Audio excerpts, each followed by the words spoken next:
Hi, I'm Jeff Apodaca. Eric Strauss. And welcome to this week's Let's Meet in the Middle.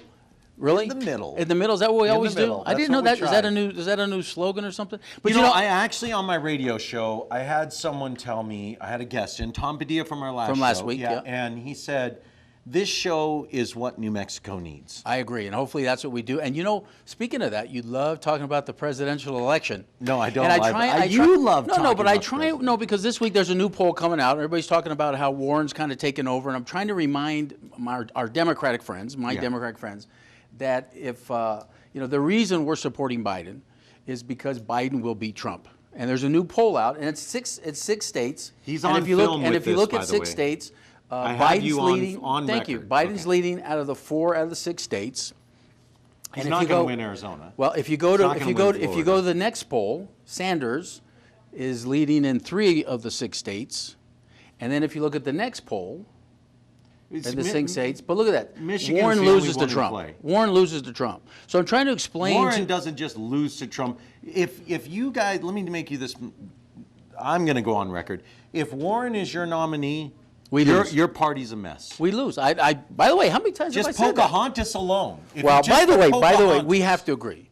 That would be some fun debates to watch, though. That would be some fun debates to watch. How's she going to pay? She has the big plan. So basically, every billionaire tax them 50% of their money, and she'll pay for all. So what I'm trying to, you know, we cannot pay attention to these national polls. You have to look state by state, because I happen to believe in the electoral vote. There are 6 to 8 states that are going to choose the next president. And I'm just telling you right now, Joe Biden wins 7 or 8 of those states. Bernie Sanders and Warren lose that. And I think that's Biden could win New Mexico, but I think if Biden's not your nominee, New Mexico's in play. I would agree with you. And this is what we're going to get to as we move throughout the show. With 20% of eligible voters voting in this last election, is this a true scenario of what New Mexico looks like? And I'm going to say absolutely not. And I probably agree with that. And that's why I wanted, you know, we were thankful that Linda Stover is going to be on the show, because we're going to talk about elections and the turnout. But it's generally higher than most elections at this time. Like I think it was almost double from what I remember. A non-mayor race, I think it is a little bit higher. But even if you look at that, but 20%. But I think that's why when you look at the national polls, Democrats versus Republicans, and our presidential candidates, I think now the interesting story now is Bloomberg's going to jump in, and people think big money. Well, people think he might be getting late. Let me ask you this: how many more rich white guys can the Democratic Party hold? Because for a party of diversity, especially over every 70. one of your people is a rich white person. It's That's Warren. Not true. It's dude. There's 14 people running. They're all yeah. And who's ahead? No, I don't disagree with that. But I mean, another rich billionaire white guy. I think what's happening right now. What's happening right now is the progressive socialist side of the party is pushing it so far to the left that for us to win a national election in the general, that we do need a more moderate candidate. And that's what we've been talking about the whole time. And I wanted to segue a little bit to elections have consequences. If you're out there and you're not voting, shame on you, whatever your beliefs are. Absolutely. But there's a I was driving back to the station. I forgot some stuff, and I had to bring in some Chalice of Open Freedom, because I give away these chalice on my radio show. And I'm driving back into the station, and in front of the courthouse is this massive protest. I don't know if I wouldn't call it massive. I don't want to over-dramatize it. It was a large group of people gathered in the front of the courthouse. And I looked at it, and it was for Victoria Martin.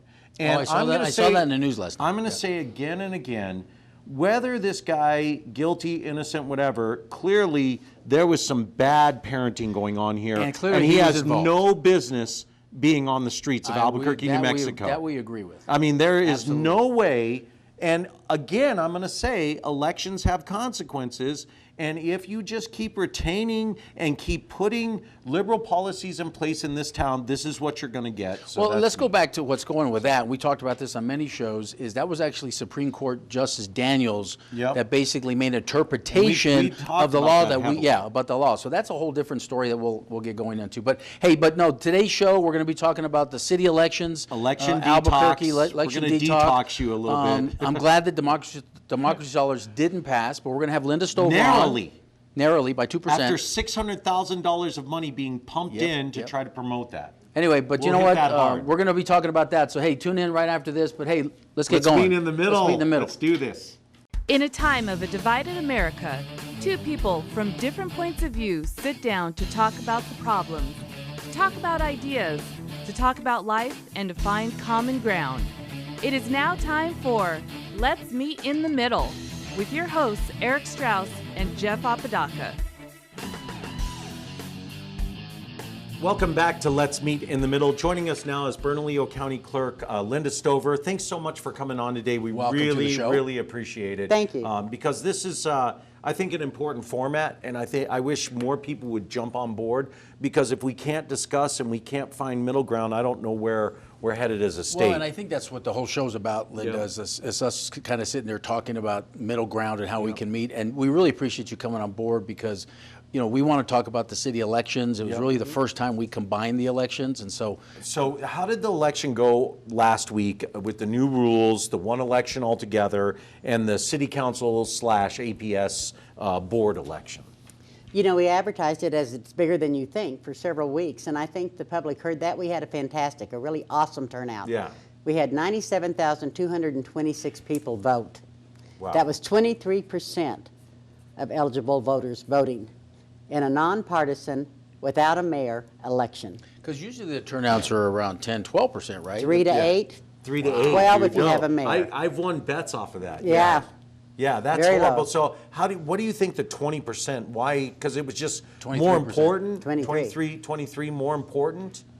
I think people listened to what was on their ballot, and they heard that it was a big ballot. There were a lot of questions. There were bonds. There was Ciudad Water, Amapca, APS. We had 2 villages, Los Ranchos and Tejedas, Yeah. that were running people too. Now, So let me it's ask you a a big question, election. because there was a, on the shows. I felt very Well, on the shows spited. before, Yeah, I on felt the spited. You Yeah. make up words all the time anyway. So it doesn't matter. Yeah. On the shows before, Eric is against bringing all the elections together. I've been saying this for years. We should have it because I hate the 2-3% turnouts. Yeah. Yeah. And I know your office and you were overwhelmed, right? But tell us, like, I don't want to put words in your mouth, but were you for this? Were you against this? Where do you believe now? What did you see? Yeah. When the law was first passed, I was really kind of worried about it because it is a big election. And in Bernalillo County, we have to hire poll workers and temporary employees to put on this big of an election. But as it rolled out and we did things, I got more encouraged, and it actually turned out to be real good. I am now real pleased that it's going to be this way. So I think it's a HB good thing. 407 is what you were talking about. And HB 407 was the impetus to combine all of these elections. Right. It brought it all together under one umbrella to where you don't have little scattered elections all year long, 2% here, 3% there. Yeah. People didn't even know Paradise Hills had an election for their board, and it was on the ballot I don't out think there. I knew so that either. There were all kinds of things that Here's why snuck I up. feel smited. Smited? There you go. That's like the word that I was word. looking for. Because I live in the village of Los Ranchos, and I didn't get to vote on anything. Basically, I didn't get to vote on any of the APS bonds. I got taxation without representation, essentially. I think there was water utility and some water board, and that's pretty much all I voted for. What's the difference in the terms of where you live and how you? My ballot was tiny. That's because of where you live. Yeah. If you lived somewhere else, you would have had a much larger ballot. Like I live in Albuquerque proper, and my property tax and my city taxes, grocery receipt tax, are a little bit different than probably where you live, because Albuquerque has a little bit extra tax for that. So that's what we've kind of talked about. Then let me ask you a see, question. that's We what are I- now going into now there's 2 city council positions did not get the 50%. Yep. Right. So one of the interesting things is and I favor that's the gonna fuel I the- favor the 50%. Versus the old days 40%, but now seeing this, there's I'm 2 not a city fan. council positions that are now runoffs. Mm-hmm. I read in the paper the other day that they're estimating $1.2 to $1.4 million. You probably know better than me on that. But the question I have for you is, seeing what we have now and then the runoffs, is the 40% number better? Is it 50% and have the runoffs and spend the extra money? What's your Because- thought on but- that? but Because you have to execute it now. Right. And plus, this is going to be the real defense behind ranked choice voting. It is. They're going to say we're spending more money, having another election. If we had ranked choice voting, this wouldn't be the case. But the more I study ranked choice voting, the less fan I am of it. So, But go ahead. Yeah. Well, with ranked choice voting, I wasn't a big fan when we first talked about it. But because of the time of year that this election is, if you don't get 50%, if you went to 40, that might work. then we have an election basically that happens the first week of December that will run our poll workers and our employees right up to Christmas to canvass and count. Right. Oh, yeah. So the election's not over December 10th for us. Yeah. Right. So that makes it very difficult and it's a statewide thing. So if this happens in other counties, they have the same problem. And If so they what have we're runoff talking- 'cause elections. this is the travesty of this. But in the old days, before we went to 50%, which was about 10 years ago maybe, if you had 40%, you could win. Right. Then they moved it to But why 50%. I don't get the impetus behind Well, 50%. and most cities around the country do this. It's because then you have one person at least get the majority of the vote. Because let's be very frank, R.J. Berry won the first election with 38% of the vote, 36% of the vote, Yeah. because Albuquerque didn't have it. There were 3 candidates, and they all went like 36, 32, 28, and you had R.J. Berry get elected the first time with less than 36, 38% of the vote. So that's kind of changed it because of that, which I agree with. But saying that, Because well, one of the things the ranked choice voting came to us with was, well, you're going to see a 78, 80% turn down on the runoffs. Historically, I've never seen it that No, low. I don't agree with that either, Jeff. I don't either. So yeah. Well, explain to people what you mean by that, because I think there's people listening out there that have no idea Well, what so you're talking about now in that terms 2 of people that. didn't get 50%, they're Yeah. going to have a runoff.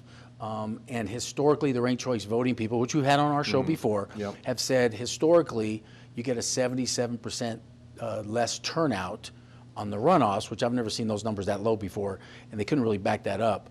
But I mean, I'm sure the numbers are going to drop a little bit, but I think a runoff is a very important thing, and people still have an option to vote. Yeah. Yeah. And so let's just break it down for a second. And we're talking about District 4 is one of the runoffs. Brooke Basson, who was on our show, got 48.97% of the vote. I mean, that's... She missed by 100 votes, I think. Yeah. 100 votes. very Come votes. on. That's... One and vote then is her one vote. her closest competitor is Anye Romero at 42.33. I mean, that's not even in the ballpark of... But Linda, but I But want it's your within the perspective. law. But It's I a- want, yeah. I want your perspective, because you have to execute this, and your office has to execute this. Going through this now, do you believe in runoffs are important? Do you think it's a waste of our money, or do you think there's a new way to do it at that one election? It would be a personal opinion because that's a city Right, that's a city decision, ordinance, right, yeah, city that decision. they I would get have to that. decide. But because of the time of the year, the number of people it takes to execute this, the amount of money, and 1.4 is a worst case Okay. scenario. Yeah. I would be for ranked choice voting if you're going to keep the elections in November. So let me ask you a question on this, and again, not that you favor or don't favor, but I know here's my concern, and it came up this weekend. Okay.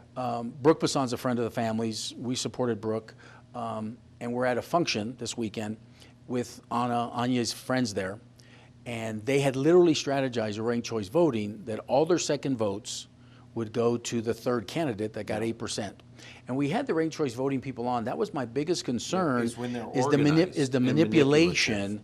And all of a sudden it's like, okay, so I'm starting to do the math. I was like, okay, so if that happened, we literally could have the person that got 8% of the vote literally win if she got more than second place of the votes. Yep. And all of a sudden it's a strategy thing. And that's the one thing that concerns me about ranked choice voting. So Me too, though. But see, I that's- get 'cause saving the money.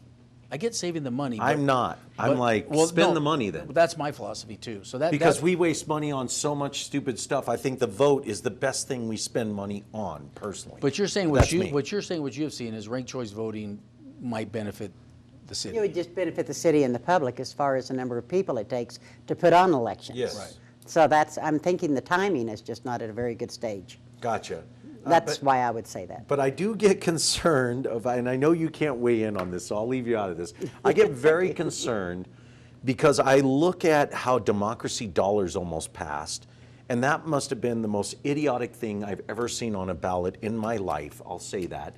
And because of big money and because of organization and because they were manipulating things, it almost passed. And they had no vision and plan for it. It was just this amalgamous concept that was just floating out there. We're going to give everybody $25 to give to a candidate, and I'm just like, and in my opinion, ranked choice voting opens the door to that kind of weirdness that allows you to vote your second favorite person third, your third favorite person fourth, and manipulate the vote. So ultimately, the least popular candidate can win. Well, let me ask you a question. Las Cruces did ranked choice voting this Yeah. time around for the mayor, and playing at the Mayor of Las Cruces. He won again for his third term, which I think he's doing a great job down there.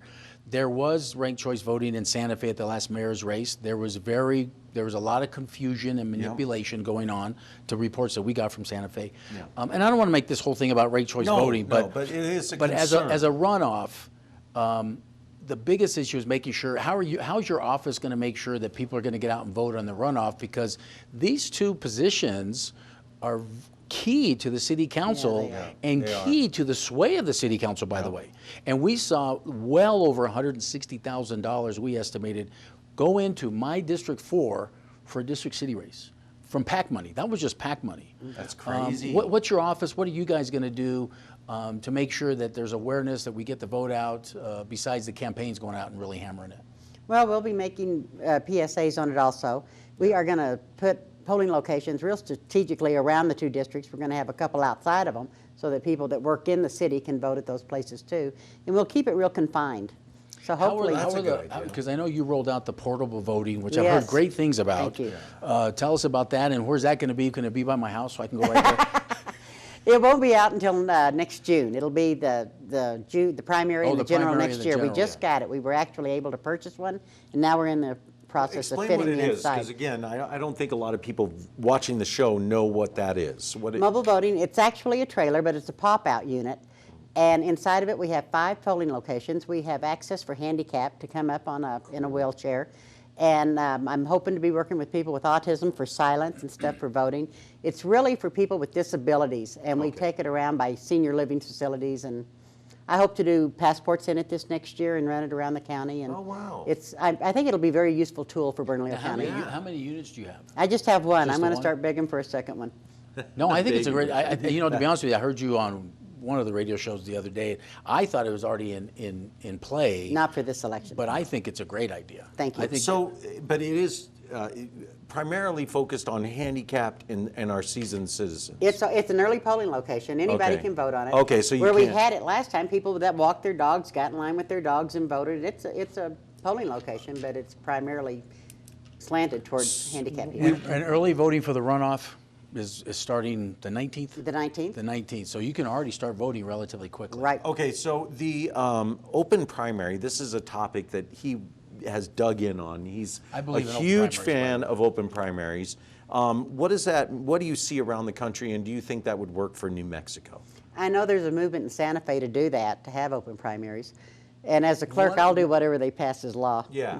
Good answer. Well, here's my, because, I used to live in California, and since we moved back to New Mexico, Jackie and I, California has moved to an open primary, and what I just tell my friends is you now have more candidates running, and basically they take the 2 top, and they move on to the general, and sometimes it's Democrat, sometimes it's Republican, but in heavy Democratic areas, you then get 2 Democrats running the general, and heavy Republican, you get 2 Republicans. So I've just seen better candidates, but more importantly, California's now seen a 32% turnout in growth in voter. Because people who would normally say, last thing, I want to thank you for this. I don't know if you can see this on camera.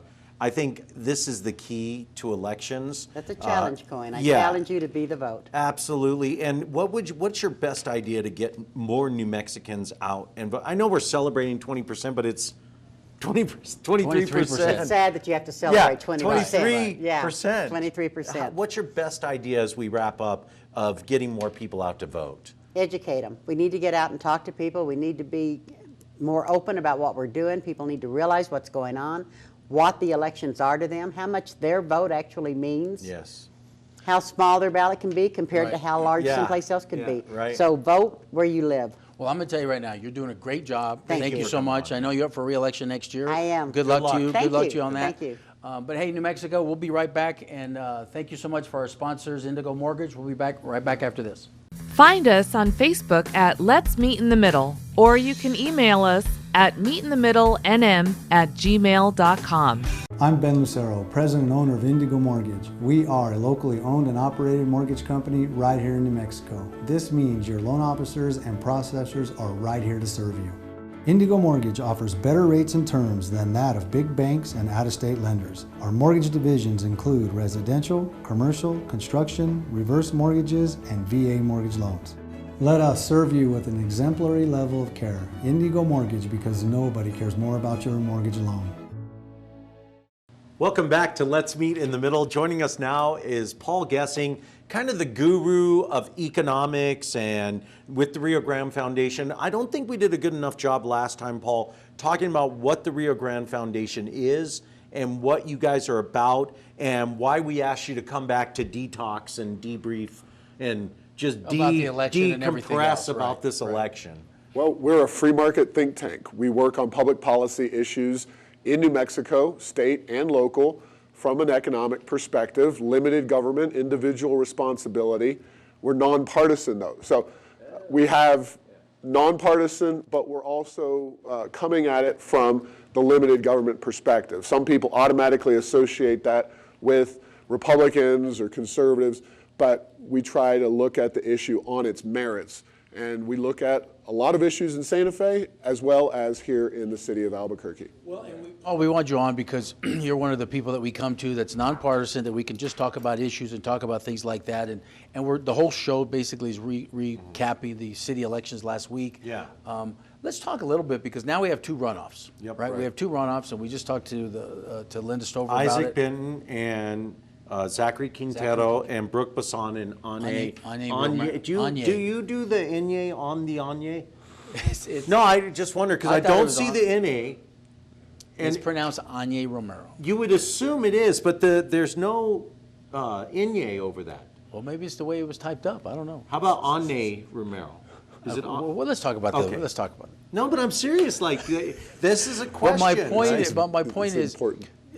we've talked about ranked choice voting before. Right. We've talked about, you know, and again, I believe in the 50%, right? Even that it was. I'm more of a fan of 45, because now looking at this, because all 50% is going to do is push us towards ranked choice voting, and I see the horror in that specifically for New Mexico with the But, you know, nepotism if you know, had 45, you wouldn't have a runoff because Ike 45, I'm fine Ike with. Benton got 46%, right? Yeah. You think so? Got 46%. Yep. And Brooke was at Yeah. 49.9. She was 100 votes So short Benton's of 50%. 42. No. Oh, so he was at Benton only got 42. So there would have 42. been a runoff there. Yeah. And there were 6 or 7 candidates there. So we kind of all knew there was going to be a Yep. runoff. Yep. Anytime you get more than 3 candidates, you're probably going to have a runoff if you can't get the 50%, which is the point. Is Quintero going to jump on board and try to get the rest of the candidates to support his campaign? Well, that's He's always the smart, game plan. you know, That's but- always the game plan. But again, at 42%, and now just keep in mind that it's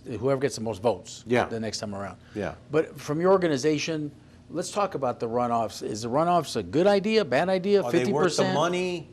There's no perfect solution when it comes to elections. And I know the clerk, Linda Stover, is looking at this from the perspective of people with their families and having to count votes, et cetera, you know, into December, getting up towards the holidays. And that stinks. That's no fun. But there's no perfect solution. And I think the way it works now is pretty good. It's certainly better than ranked choice voting.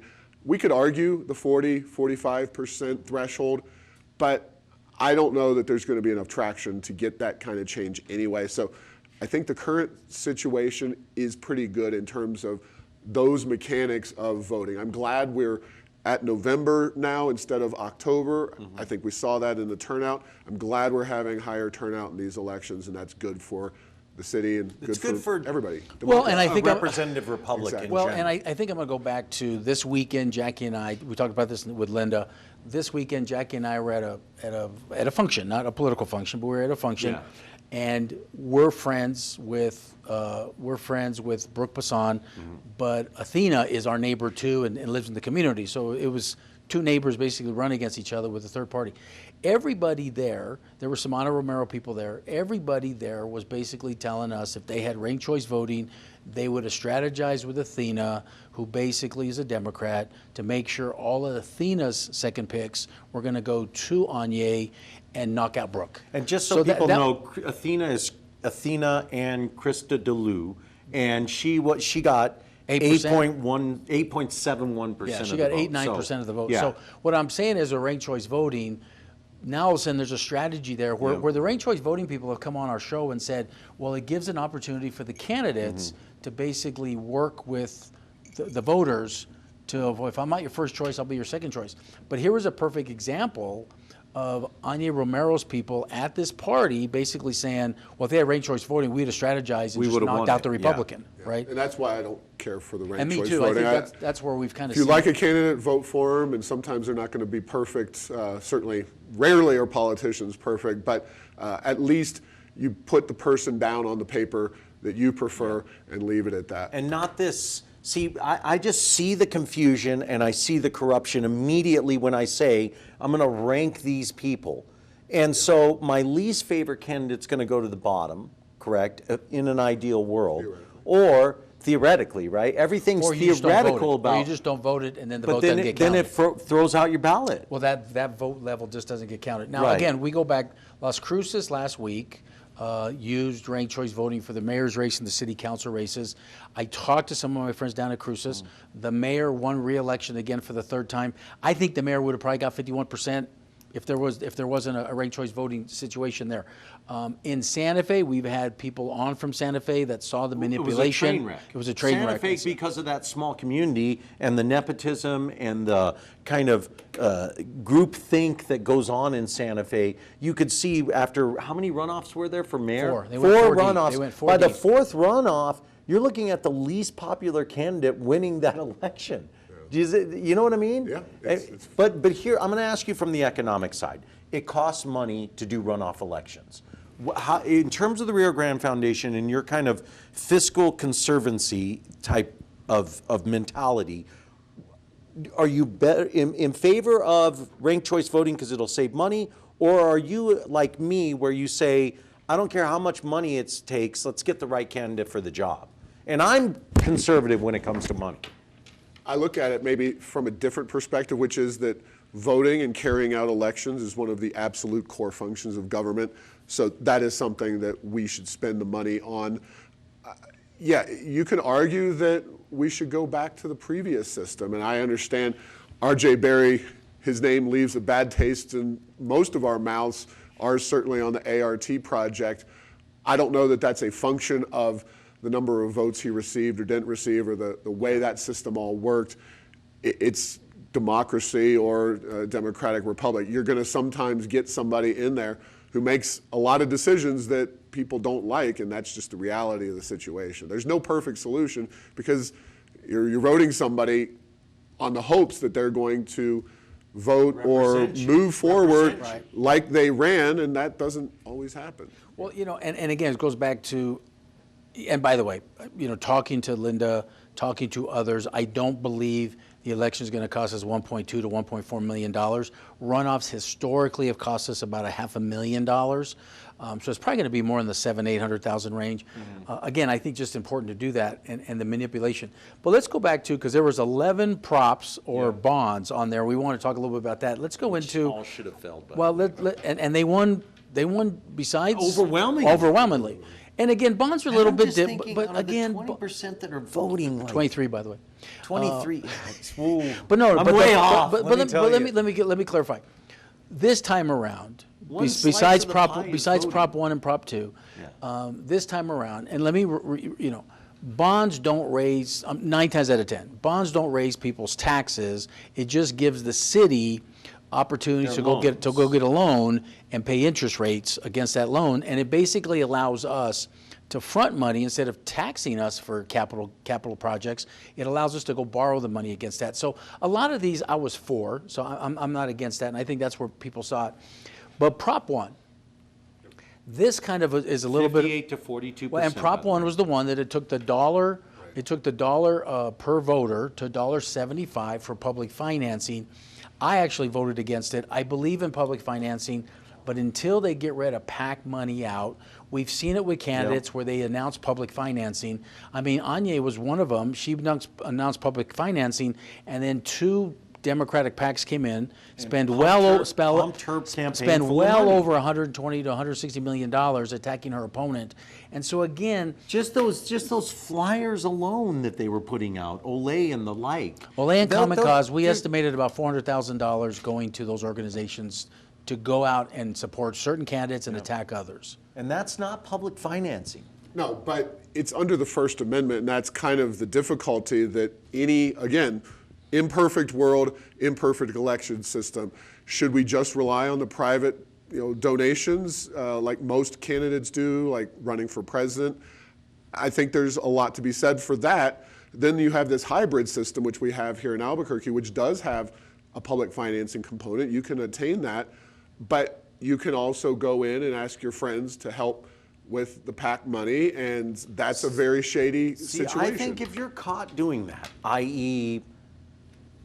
the Keller campaign and all the shadiness with that, you're pretty familiar with that situation, that to me disqualifies you. Unless we make it a stern rule, and it's simple in my opinion. You say, if you're caught doing this, if you're meeting with these people and you're pushing this agenda with this PAC, you are immediately dismissed from the election. And with those kind of laws, then you can't say, oh, well, I apologize, and oh, it wasn't me, and you know what I mean? And I'll pay it back. If Tim Keller was here today, he would say, I had no communications with that PAC, whether you believe it or not. Now, there was proof that his campaign had some contacts with and that. if there's that proof, you're done. Yeah, I agree with that, by the way. I agree with that. That would be a law that would prevent and spread some sunshine on this PAC money. But your organization, Prop 1, which did pass 58 to 42, which increased public financing from $1 to $1.75. Did you guys support this? Where you think it's a good idea? No, we pretty much spent all of our time and energy really focusing on democracy dollars because of the fundamental problems with that proposal. I mean, we were obviously outspent orders of magnitude by the opposition, $600,000 to under $250. $600,000 went into trying to pass democracy dollars, and people don't see that as a train wreck. And it failed 51 to 49% by 2007 votes. 51.25 to 48.75. But it was 2007 votes. Yes. But that gives me some hope. No, it doesn't. It gives me some hope because people literally went and said, you know what, as I did, I'll vote for Prop 1 to give you more public financing, and then I'll work on the side to get rid of the PACs. I thought you voted against Prop 1. No, I voted for Prop 1. Okay. I voted against Prop 2. I voted against Prop 2. You misspoke yourself earlier. That's okay. That's okay. Well, sorry about that. Democracy dollars, Democracy dollars was Prop 2. It failed by 2,000 votes. I voted against it because I can see the manipulation with democracy dollars. And I guess that gives me some hope that at least 2,000 of us said we're going to vote for this one, but not vote for the other one. That does not give you hope. Number one, they put a Cliff Notes version of democracy dollars. Hold on. But Paul just said it. What gives me hope is they spend $600,000 to pass this, and it failed. I can. And you guys spent 250. Yeah. You 250,000 or no, $250? I was like, 250,000 is big money, Paul. Yeah, $250. What did you do? Our annual budget's not 250,000. So yeah, it again. Where are they getting $600,000 from? It was outside PAC. Left-wing it was groups. It was California PACs. Working Families Party, which has money from Acorn and those groups. Planned Parenthood of the Rocky Mountains gave over $1,000. Olay and all these groups. And the thing is, if they'd gotten it done, then those groups turn into they turn into the kingmakers in local elections, because what they can do that nobody else can do is they send all their people out door to door, collect these $25 vouchers, and then they say, well, we're going to hold them for our candidate or this candidate or whoever, and it really gets into a problematic situation. So I agree with both of you, honestly. It is frustrating and challenging to me that so many people went along with this democracy dollars idea, but it does give me some hope that there were at least a small majority that stopped it. I'll tell you what. We'll be back right after this. Thank you for Indigo Mortgage, great mortgage company that does mortgages, for our sponsorship. Core values, man. But we'll be back with Paul and talk about some more bonds in the city election right after this. I'm Ben Lucero, president and owner of Indigo Mortgage. We are a locally owned and operated mortgage company right here in New Mexico. This means your loan officers and processors are right here to serve you. Indigo Mortgage offers better rates and terms than that of big banks and out-of-state lenders. Our mortgage divisions include residential, commercial, construction, reverse mortgages, and VA mortgage loans. Let us serve you with an exemplary level of care. Indigo Mortgage, because nobody cares more about your mortgage loan. I am a nurse, a firefighter, a college student, a mother, and I am an American soldier. I will always be ready for every storm and disaster that threatens my community. I will always be there to protect my neighbors, my family, and my country. We are the Army National Guard. We are the Army National Guard. We are the Army National Guard. Visit nationalguard.com to learn more about part-time service. Welcome back to Let's Meet in the Middle. Joining us is Paul Gessing from the Rio Grande Foundation. Paul, I want to pick up with a conversation where we left off on democracy dollars, and just you feel hopeful. I don't. I do. I feel hopeful that organizations It makes came me in. sad that $600,000 $600,000 estimated. $600,000 came into Common Cause, New Mexico, and Olay, and they really pushed. These organizations really pushed. So they spent $600,000 to really no money against, and but it did fail. So at least the reason. And maybe this isn't the actual reason it failed, but one of the big problems with it, among many, was that they did not define who was eligible to receive a democracy dollar. A resident, yeah, that could be my 9-year-old child, my 7-year-old child. Well, Paul, I'll be honest illegal with you. immigrants. We had a representative from Olay that were backing this, and he was here last week in our show talking about it, and we gave him a full 15, 17 minutes to talk about it. And one of the questions that Eric asked was, please just define what an eligible resident we'll was. figure it out after and he literally said, we'll figure it out after he passes it, because he's saying, well, it's up to the city council. And let me tell you, I'm torn here because here was an organization that was able to get, and the city council didn't want to address it. Well, they were able to get petitions to get on the ballot to change that. So I'm kind of torn here because how did it wind up on a ballot? Well, no, because if you go get, is it 6,000 signatures? I think it's higher than that. It's a pretty significant number of signatures. If you get enough signatures, maybe it's 30,000, maybe it's 30,000. If you get enough signatures, you can put it on the ballot. And they had told us, they said on the show, they had told us that they went to the city council, and the city council refused to put it on the ballot or to address it, that you guys go do it yourselves, and that's why they were defending themselves as a prop, and that we can't really define these until it's passed. And that's my biggest issue is, define it, because Eric and only give us this much on the ballot. They literally gave you a summary, but that's because of the pace of the ballot. You have to go take a. You have to go ahead to look at it. Summary issues have come up since the sick leave. Since the sick leave came up, that was all on the ballot, and the left didn't like that very much.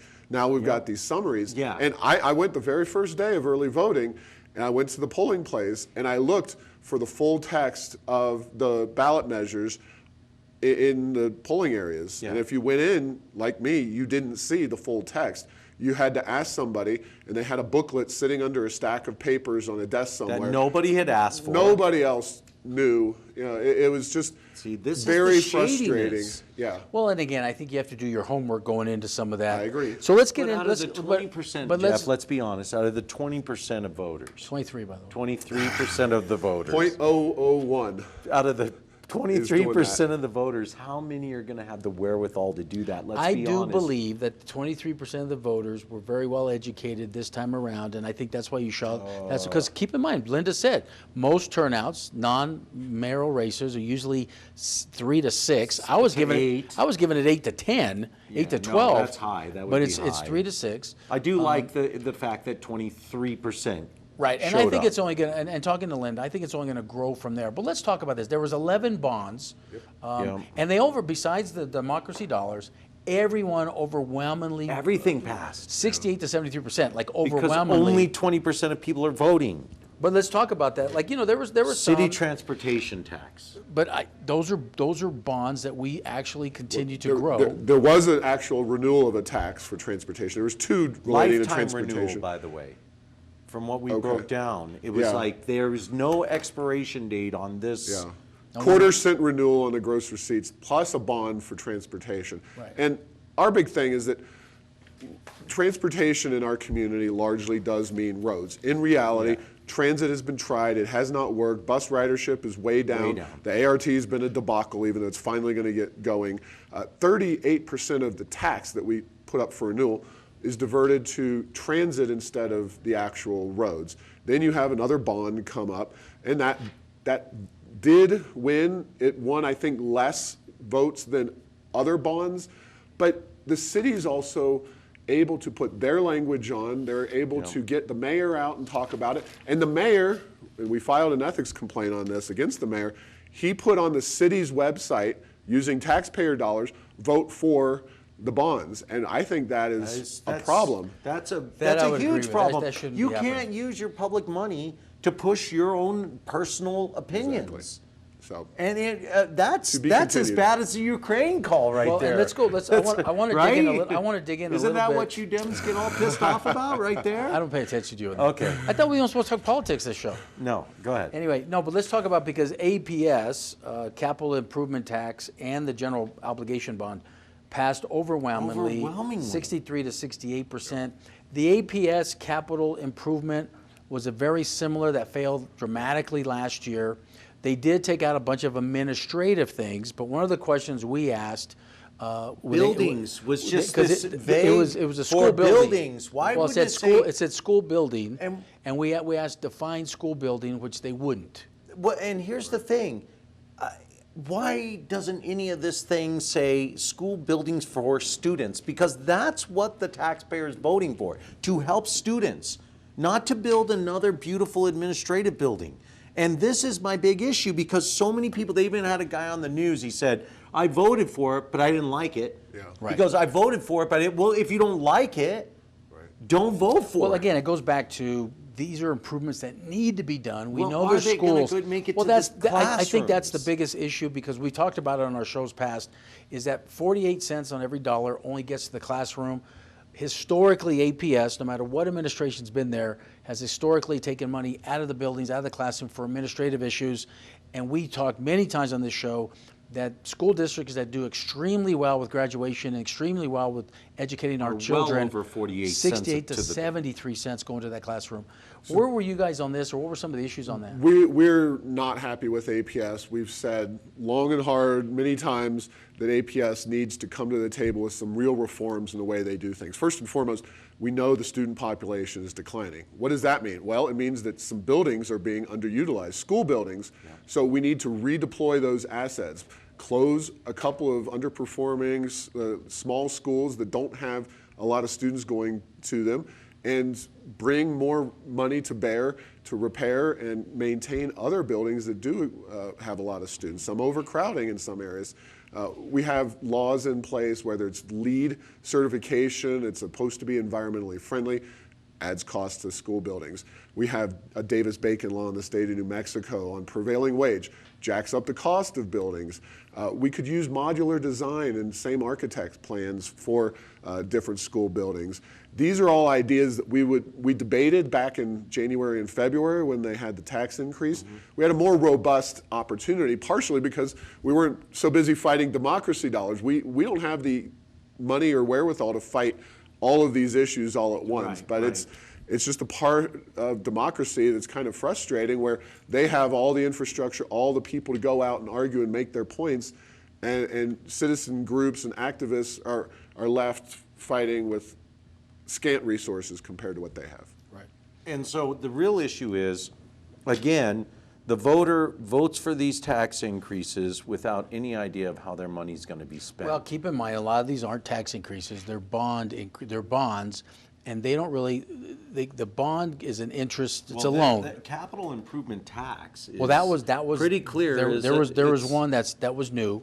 General obligation bond, I'll give you, but the capital improvement tax is straight up. No, that I agree with. Most of these are bonds, but let's talk about because the affordable housing bond, and that's part of the homeless shelter bond, stuff like that.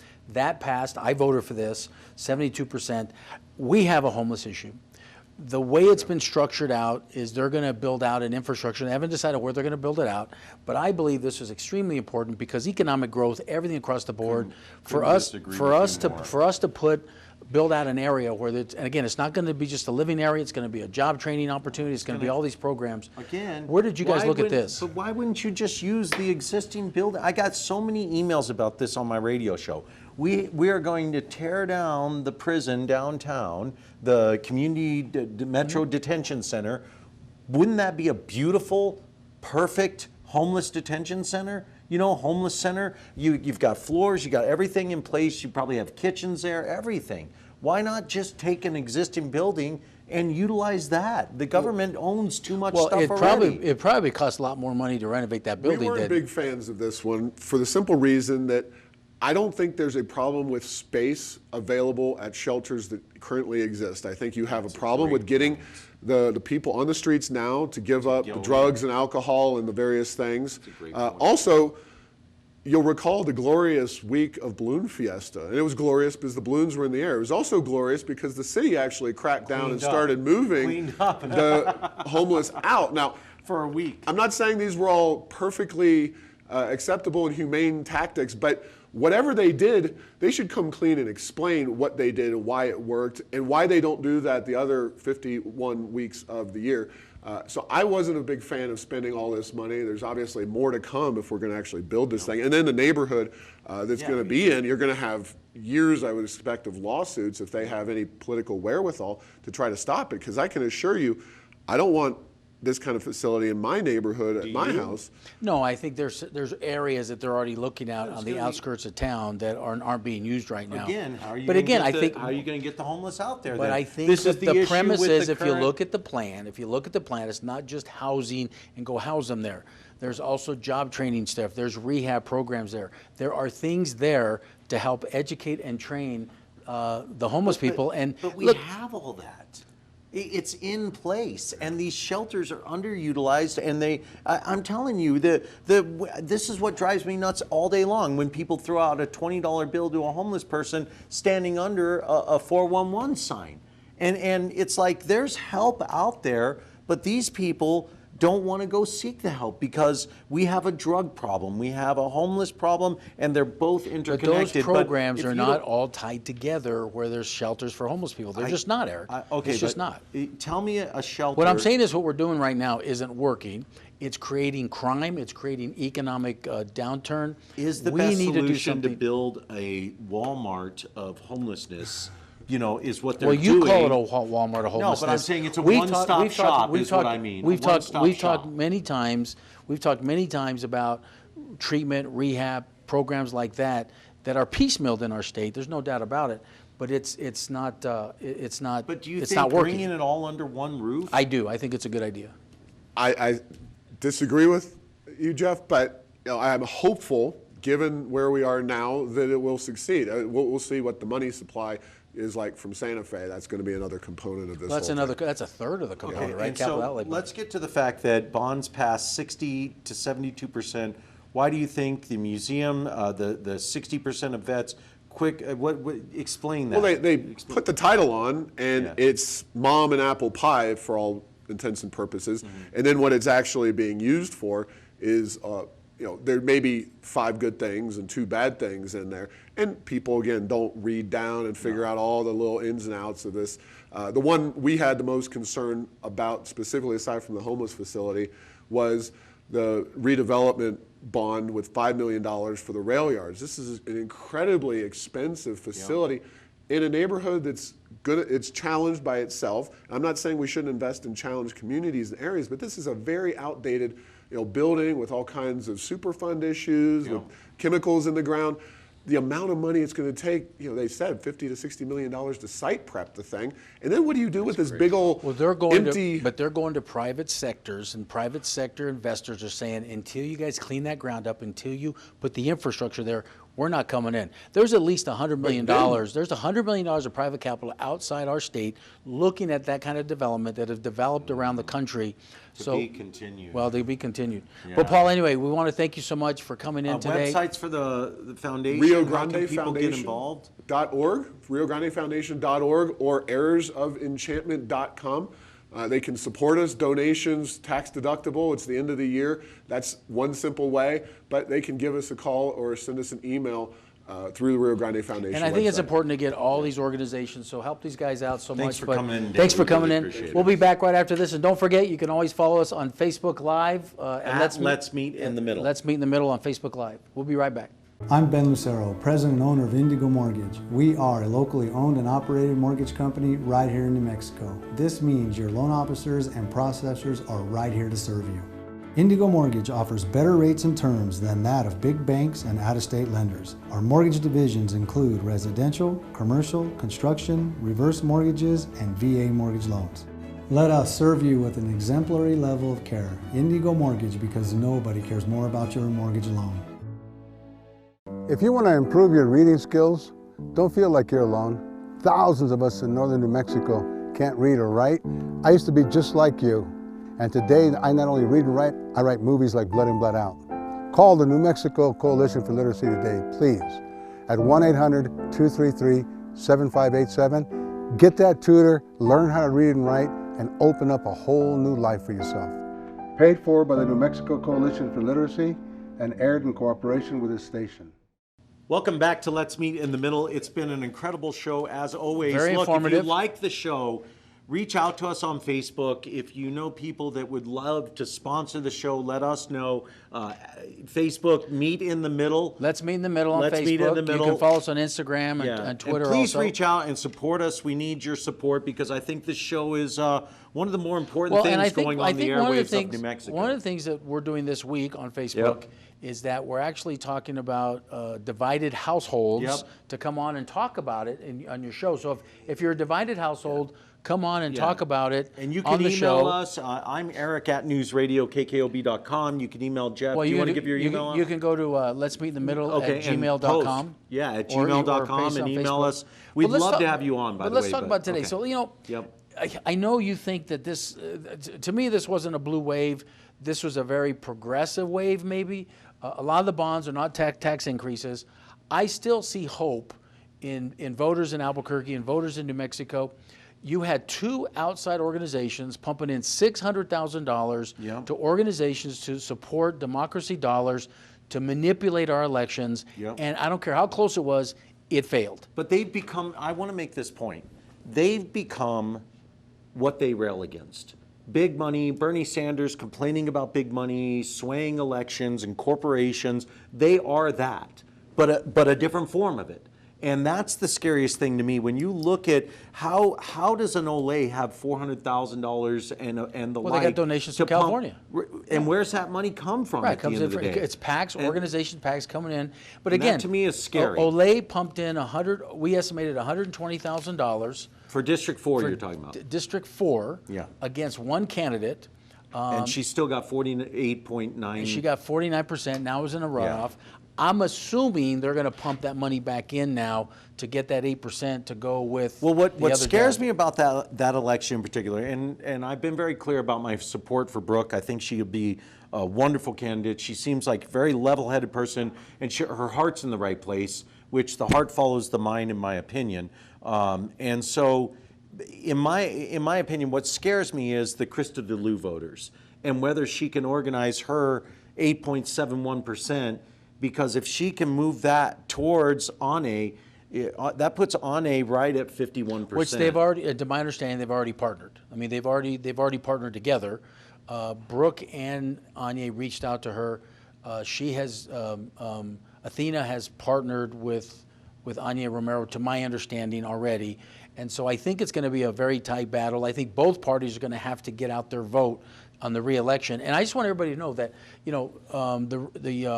the runoff is over. Early voting starts on the 19th. So whoever you're supporting, it's important to get out and vote again. And in terms of District 2 and that flooded crowd, it's down to Quintero and Benton. And Ike Benton. I don't see Ike losing. I got 42%. And Zach was at 20%, so there was a big gap there. That. Yeah, I don't. I would be surprised. Unless everybody piles into, if Quintero can pull the Nelson voters, he's got a shot. Well, and I'm curious to see how the turnout is. Yeah, me too. Because the ranked choice voting people, when they were here, they're saying you see a 70-80% drop. Linda Stover said that's not factual, but let's see. Let's see what happens. And we'll give you some updates next week when we come on. Hopefully. Yeah, and by the way, we're reaching out to all the camps to come back on. But one of the things I want to talk about too is in the political national presidential, and the Democrats heating up a little bit. And you're now seeing Bloomberg jumping in, basically saying this big money white guy. I'm gonna big money. I mean, let's be honest about it. For a party of diversity, your Democratic Party has more white millionaires in it than probably the Republican side. We've got I would one. probably say it's even. I would We've probably got say it's, one. I'd probably say it's even. Trump. No, he happens to be the president, by the way, who doesn't pay taxes. There'll be some. Who doesn't pay taxes, by the way. But there'll be but some. my point is, the conversation most rich is. people don't. But here's the thing: they're going to hide their taxes. We talked earlier in the show that if you put Biden up, that there's going to be. Let's be very factual, and I believe in the electoral system. There's going to be 6 to 8 states that are going to determine the presidency the next time around. We showed at the beginning of the show that Biden wins 4 of those 6. One's a toss-up. Bernie Sanders is 50-50. Warren loses those. So what I've been telling my Democratic friends, if Biden's the nominee, where does Bloomberg come in? Well, that's my point. I think what's happening is Bloomberg's a very moderate, pro-business Democrat. Blue dog Dems, we used to call ourselves. Bloomberg's moderate? Bloomberg's are more moderate than there's some progressive, more moderate. But I'm See, now you but what I'm saying Democrats is, are having what I'm to saying label, is, you're no, going to no, have to but what I'm, sub-label your sub-label well, of your that's sub-label. always been the party. Okay, but what go I'm ahead. saying is now I think they're afraid that the moderate candidates are getting pushed out because the party's going so far left, and that left will lose to Trump. I'm trying to explain to my Democratic Party that left will lose to Trump. So if we want to beat Trump, but people are the debate is Bloomberg is too late, and it's not, because really there's four states, and we have a graph. Right? There's 4 states that are up, and besides Nevada, Bloomberg would probably lose those 3 states. But Super Tuesday, which he would be focusing on, which is the lower one, 61.5% of the delegates come in March in Super Tuesday.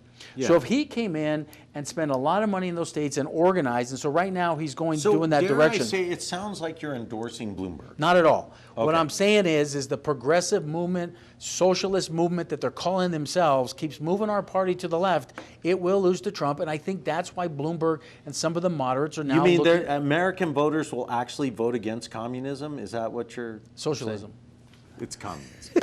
Anyway, hey, today's show's been really good. We've been spending. Get some young people and have them watch this show, because I think we talked about a lot of important issues locally, what's going on right here in Albuquerque, New Mexico. Well, and again, on Facebook, you can follow us on Facebook Live. We're always on Facebook Live. Go to Facebook and post, because we want to do a show about households divided. Yeah, it was Eric's idea, which I kind of. We already have a couple coming in. Right. So if you want to be on the show, and talk about a house divided, reach out to us. You can be on TV. It could be your breakthrough moment. And we could talk about this. But hey, New Mexico, never give up. Always find a way. Thanks for joining us. Go out and make a difference in the world. God bless you guys.